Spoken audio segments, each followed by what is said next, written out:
Hello, everyone. Thank you again for joining me for another episode of Know Your Enemy. This week, I'm joined by Griffin Goodwyn, the assistant sports editor over at the Daily Gamecock sports desk. And we're going to break down the upcoming matchup between the Florida Gators and the South Carolina Gamecocks. Thank you for joining me, Griffin. Yeah, of course. This is super duper fun. I love, getting to talk to people from other student publications around the country, doing stuff like this. I'm really happy to be here. Of course, and pleasure to have you. So, going right into the matchup, can you just talk about South Carolina a little bit, just about some of their strengths this season and a couple of their weaknesses as a football team? Yeah, and I think the biggest strength for the South Carolina football team, and we'll obviously dive into it a little bit more in detail later on, is definitely their passing game.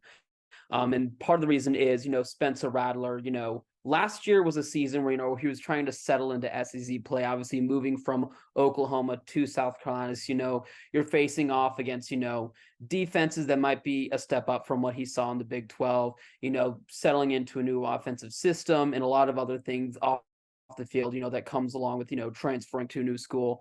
So obviously there are a lot of situations, and he also went off to a slow start, at the beginning of the campaign as well. But, towards the end, when we're facing off against Tennessee and Clemson and Notre Dame in the Gator Bowl, that's where, we saw Spencer Rattler at his best. And he's kind of carried that momentum into the 2023 season so far. He's had a couple of good, really, really good games.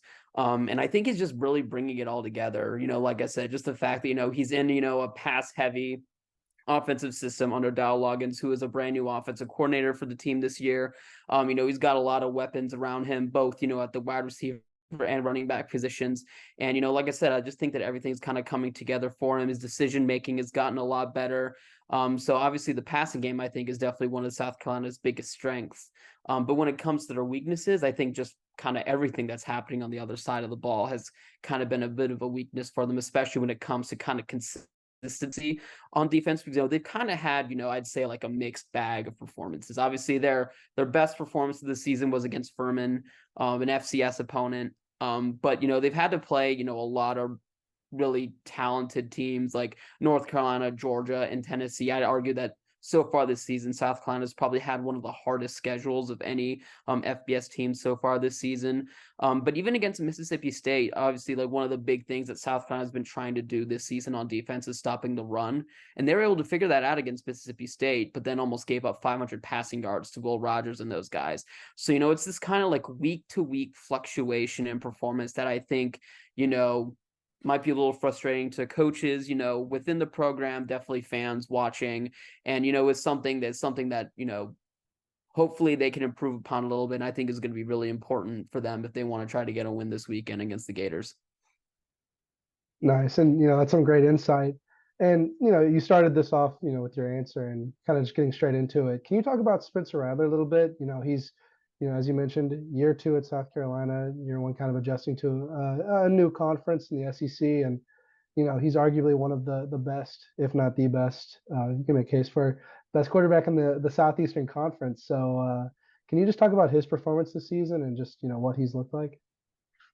Yeah, and kind of like I mentioned before, I definitely think that Spencer Rattler has been one of the best quarterbacks in the SEC. And if South Carolina, had maybe a little bit better team around him, you could argue he's been one of the better quarterbacks in the entire country, just because, like I said, he's got a lot of weapons around him. He's adjusted to, playing in the SEC. He has, an offensive coordinator who kind of understands his game and is building everything around him. And I think his decision making has improved a lot because, you see a lot of times with these quarterbacks, like trying to kind of play hero ball, like, try to make a play, and it ends up costing the team in the end. And I know, like, towards the beginning of last year, he was throwing a lot more interceptions. I think actually heading into that game against Tennessee, where he did end up throwing for 6 touchdowns, I think he had more interceptions than touchdowns at that point in the season. And that's, almost 2/3 of the way through it. So I just think that kind of heading into this year, he's been a lot more calm and calculated in the pocket. He's also been able to, scramble and make plays on his own when the pocket collapses on occasions. Just the fact that he's just in the zone and he kind of knows what he has to do to succeed. And like I said, from a decision-making standpoint, kind of understanding, what's happening in the game and everything, I think he's making a lot better decisions. And obviously you're seeing South Carolina reap the rewards from it by, staying in these games because, even against Georgia, we had the lead in the first half, and then, Georgia came out, had a really, really good second half. and blew them out in the end. Tennessee, that game, we were there for, much of the first half, and then Tennessee turned on the Jets and kind of left us in the dust as well. So I definitely think that, we're really, really close to winning a lot of these games.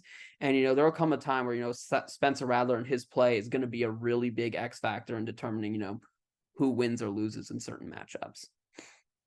Yeah, and you talked about how even in these close losses this year, he's just shown so much improvement from last year to this year and looking a lot more calculated, things like that.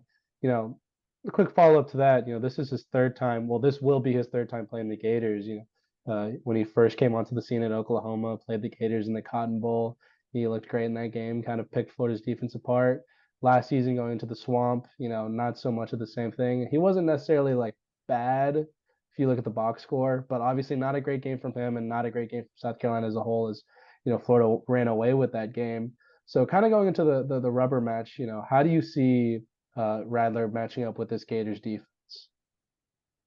Yeah, I was gonna say, Shane Beamer's been saying, in his press conference that he's hasn't been talking much about last year's Florida game, to his team, and I'm not gonna do that as well. But definitely that game, it just wasn't an overall great game for South Carolina for any player. And yeah, when I was looking at the box score, I honestly was kind of shocked that, he may have done as well as he did. But again, overall, that wasn't really a super duper great game by his standards. And obviously, when he was at Oklahoma playing Florida in the Cotton Bowl, that was probably one of his better games, over there with the Sooners. So I definitely think that heading into this game, I'm sure, he's locked in. He isn't going to be thinking about, that Cotton Bowl, game against them. He's not going to think about the 38-6 game last year against Florida. But I definitely think, kind of like where I was talking about how, he's improved decision making throughout the season, he's definitely going to be a lot more disciplined, I think, heading into this game. But Florida's secondary, and a lot of the guys are going to be putting pressure on South Carolina's offensive line, who we'll also dive into a little bit later on. I think they're definitely going to cause him some problems at some point. But again, I think there's very few quarterbacks in this conference and in the country who have that ability to change a game like Spencer Rattler does. So even with under a lot of pressure, if Florida's defensive backs are covering the receivers really, really tight, I think he's going to be able to find a way to try to get the ball in the end zone and help give the Gamecocks a win. But definitely Florida's defense is going to pose some pretty big challenges for South Carolina's offense for sure. Yeah, and as you mentioned, I think the game is going to come down to how well is Spencer going to perform because he is such a key player, one of the best quarterbacks, not just in the SEC but the country as well. But you know going to the other side of the ball, obviously Spencer Rattler demands a lot of the headlines and the coverage of the South Carolina Gamecocks. But can you kind of just talk about that defensive side of the ball and some key players to look out for on Saturday? Yeah, and I'll kind of preface this by saying, obviously as a unit, the defense has, struggled at times, but there's been some individual players who've definitely shown up, come up with big plays, and emerged as leaders for the team. And one of them is Devo Williams, one of our starting linebackers. This is actually one of the first seasons, I think, that he's really, figured how he had a big role, as a starter on this team. I think he's only started 2 games before the season, and in this year he started in all 5. He's been a really, really big, vocal leader on defense, trying to, hype them up and keep them cool, calm, and collected during the games. And he's also had a couple games so far this season where he's had more than 10 tackles against North Carolina and Georgia as well. So, he's going to be one of the guys, almost like a quarterback of the defense type, keeping everyone in gear and everything. And we've also seen, players in the secondary come up, with, big plays as well, including Jalen Kilgore, who's actually a true freshman. He burst onto the scene, as, a starter after one of our other defensive backs, Nick Emanwari, who was a freshman All-American last season, went down with an injury during the Gamecocks' first defensive series of the season. So obviously a lot of people are seeing that on TV. They're like, oh man, I can't believe Nick Emanwari is out. Who's this kid coming in? But he has been a really, really good player for that Gamecock secondary. He's actually coming off one of the best games of his collegiate career against Tennessee. 15 tackles, an interception, and also 2 passes defended against Joe Milton and those guys in Knoxville. So that was a really, really big game for him, a really, really big confidence booster. And he's actually leading the team in tackles, so far this year. So the fact that, South Carolina's been able to embrace, that next man up mentality because, injuries have been a thing that is, affected the team at a number of different positions. Just the fact that he's been able to come out as a true freshman and, come up with big performances such as this is really, really encouraging to see. And I think it's a trend that I've seen a lot with South Carolina. They've had a lot of defensive backs like Stephon Gilmore, Cam Smith, who's now in the NFL, Darius Rush as well, who was with the team last year. These are guys, who were produced, at this program and, have gone on to the NFL and had successful careers there. So, who knows? Maybe Emanwari and Kilgore are the guys, could carry that mantle in a few years. Nice. And, as you mentioned, these guys kind of coming onto the scene, in a similar vein, Florida's also had several freshmen come onto the scene, have to make impacts on the defensive side of the ball. So, kind of switching back now, as I mentioned, you talked about that passing game being a major strength for the Gamecocks. Can you talk about some names to look out for, whether that be some of the wide receivers that South Carolina's arsenal, or maybe in the run game, or just some key guys on the offensive side of the ball? Yeah, so actually, I'm going to have one guy, who has been helping Spencer Rattler a lot, in the passing game, as well as one of our running backs who's kind of emerged, as a breakout star for the team this year. So I'll start with that wide receiver, and that's Xavier Legette. And he actually came into the season, not even South Carolina's top option at wide receiver. As many of you guys know, Juice Wells was the guy heading into the season, first team All SEC. He could have gone to the NFL draft and very likely could have been selected, but he decided to come back for another year along with Spencer Rattler. But he has been injured on and off throughout the season. He was injured in that North Carolina game and then also re-injured himself later on the season. And he's doubtful for this week, as Shane Buter mentioned on Tuesday. But the next man up in that scenario was Legette, who, throughout his career, hasn't had too many opportunities to showcase his skills, whether that just be because, there might have been better players at the position. He's also had numerous injuries he's had to deal with, but, he has definitely taken advantage of that opportunity and ran with it. And actually he's become one of the biggest underrated stars in college football this entire season. And one of the top receivers overall. I remember checking his stats earlier today, but he's third in the SEC and sixth in the entire country with 606 receiving yards. So, it's really nice to see, a guy who's been a part of the program for so long, has been through a lot on the injury front and just not had a lot of opportunities until this year, like I said, take that opportunity and run with it. And he's become one of the top receivers in the country, very well could be improving his own draft stock as well. And in terms of the running game, obviously that's one of the things that, South Carolina has been trying to establish, this year. It's run the game, run the ball, stop the run. That's one of the things that they've, been repeatedly trying to tell the team this year. And we definitely found a guy, who is capable of doing that in Mario Anderson, who last year actually wasn't even in the SEC, let alone Division I football. He was running back at Division II college, Newberry College in South Carolina, and he was actually one of the top running backs in the country. He was nominated for basically the Division II equivalent of the Heisman Trophy. Decided to come to South Carolina to see an increase in competition, which obviously he's definitely gotten that by coming to the SEC. And kind of coming in the season, very similar to, guys like Legette and Jalen Kilgore wasn't the top option. We actually had DeCarrion Joyner, who, has played at quarterback and wide receiver for the Gamecocks, switch over to running back, at the start of the season. But kind of since then, he started off maybe not getting so much playing time, Mario Anderson, but, since then, he's gotten a lot more of the snaps back there and is definitely taken advantage of it. He had his first 100-yard game also against Tennessee, including one run where, he went 75 yards after a touchback to the house. So he's just showed a lot of explosiveness and, can get a lot of yards after contact. So, it's really cool to kind of see him go from, Division II to, our leading running back and somebody who's really, a leader in that part of the field as well, just in such a quick period of time. So hopefully, he'll come up with some big performances later on, as well as him and Legette, because definitely some teams are starting to, see Legette, as, obviously he's their number one guy. We got to shut him down. And that's what Tennessee was able to do when we last played before the bye week. So, trying to, get more players involved in the passing game, like, a Nick Harbor, Tyshawn Russell, Omega Blake, Amarian Brown, who's coming back from injury. And on the running back side of things, obviously Mario's our lead guy, but still getting Joyner and DJ Braswell and Juju McDowell, a lot of these guys involved, I think is definitely going to pay dividends for them, as the season goes along. Nice. And, you know, just a quick follow-up question to that is, you talked about Mario Anderson and this guy who's made the jump from or Newberry College to South Carolina. Uh, the last time the Gators went on the road against Kentucky, they got absolutely, just slashed by Ray Davis, who, is a very talented running back, but, you know, Florida's defense kind of just stood no match to him. So, you talk about South Carolina and Shane Beamer wanting to establish the run game more. So can you talk about, how you think it'll fare out against Florida this Saturday with trying to establish the run?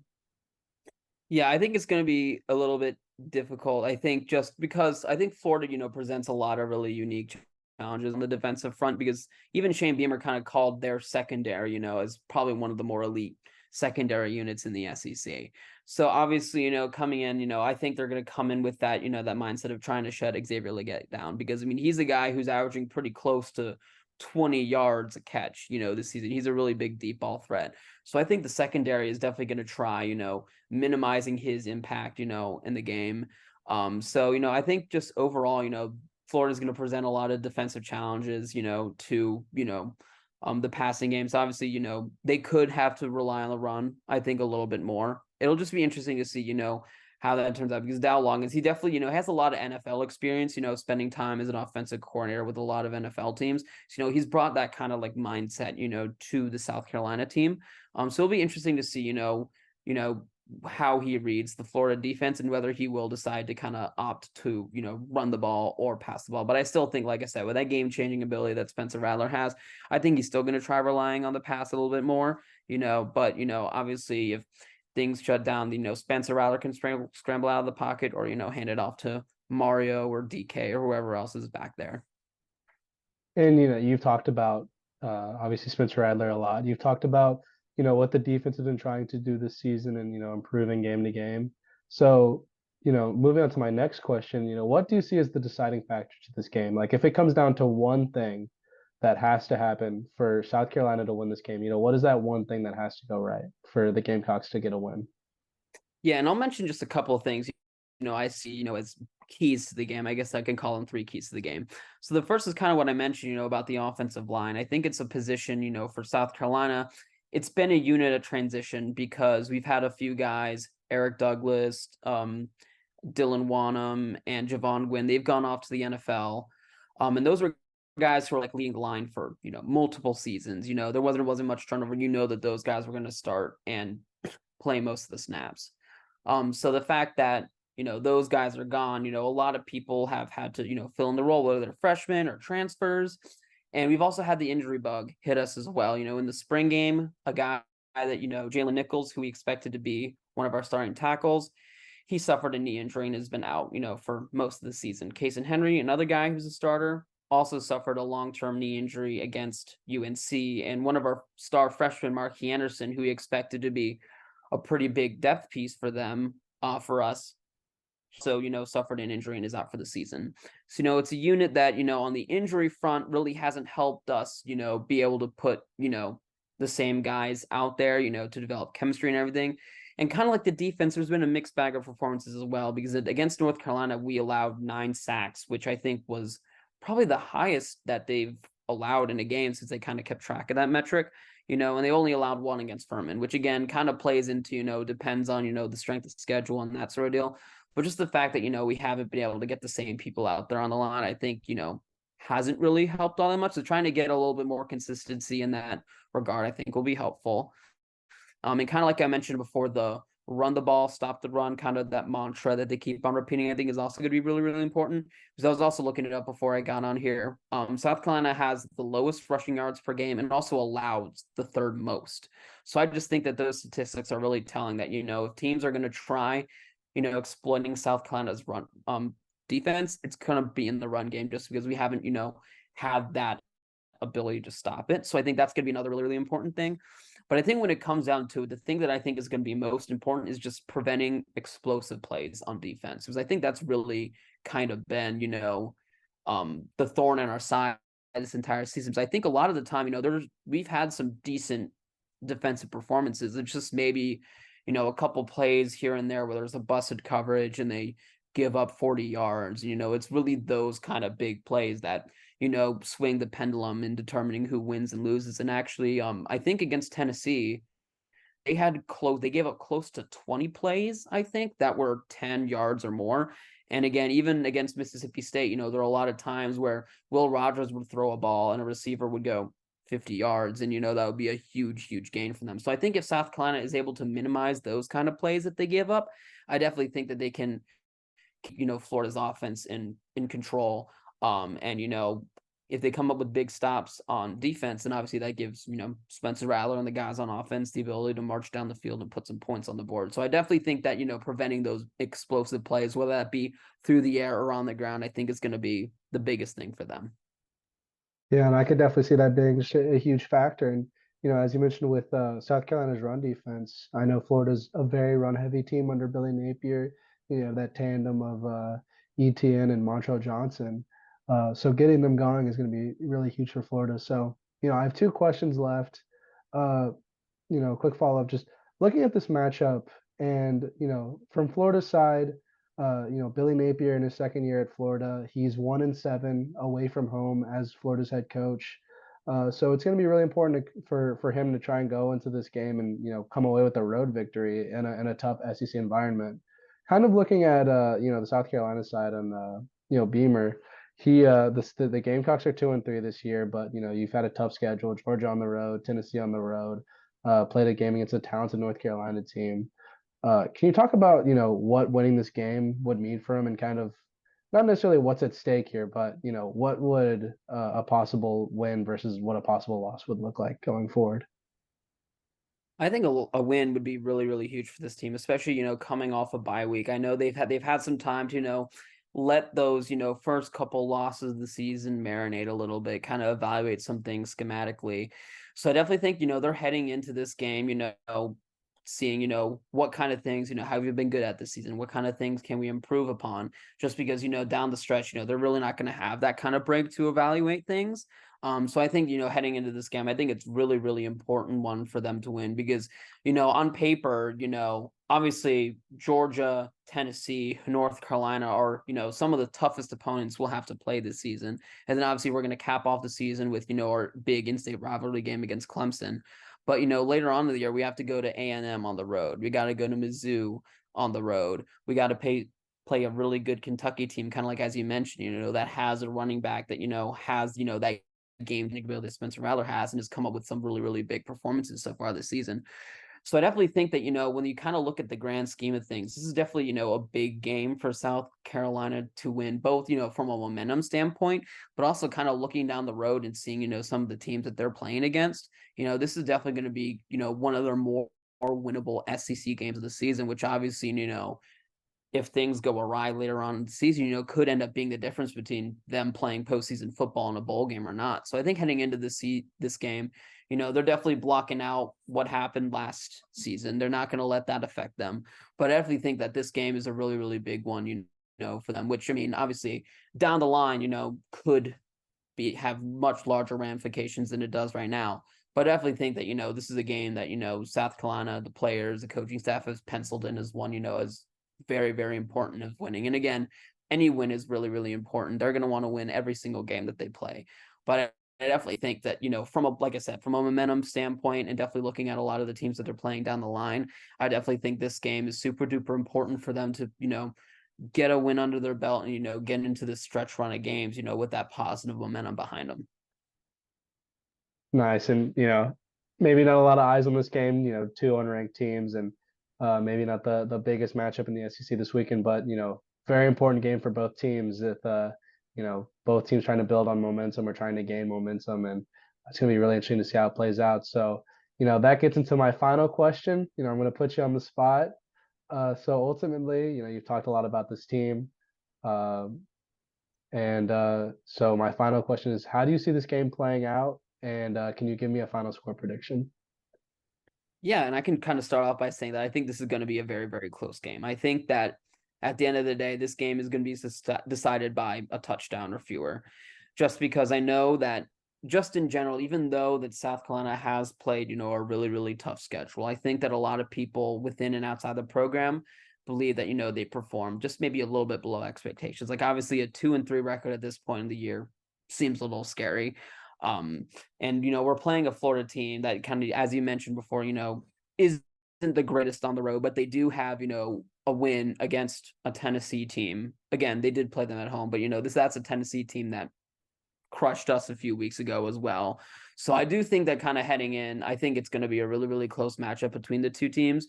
But I do think that, those road woes are they're a bit much to ignore. And I do think that it's not only Spencer Rattler, but kind of the home field advantage that, Williams-Brice brings, just because, it is a really, really loud stadium. The students, the fans really get behind the team, when they're there. And maybe it won't be as electric of an atmosphere as it may be during a night game, since it is at 3:30.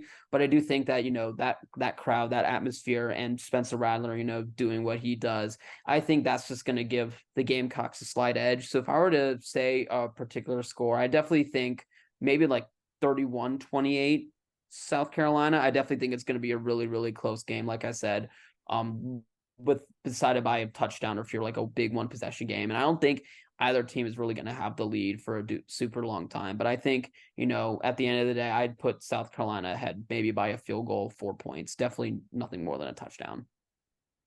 Yeah, I agree, and it's a great prediction there. It's going to be a really close matchup, I believe, and it'll be interesting to see how these sort of things match up. Spencer Rattler against Florida's young secondary, and Florida's run game versus the South Carolina run defense. A lot of things that are going to be really important to look out for. So, thank you for answering some of my questions, and thank you for coming on. So, let people know where they can find you.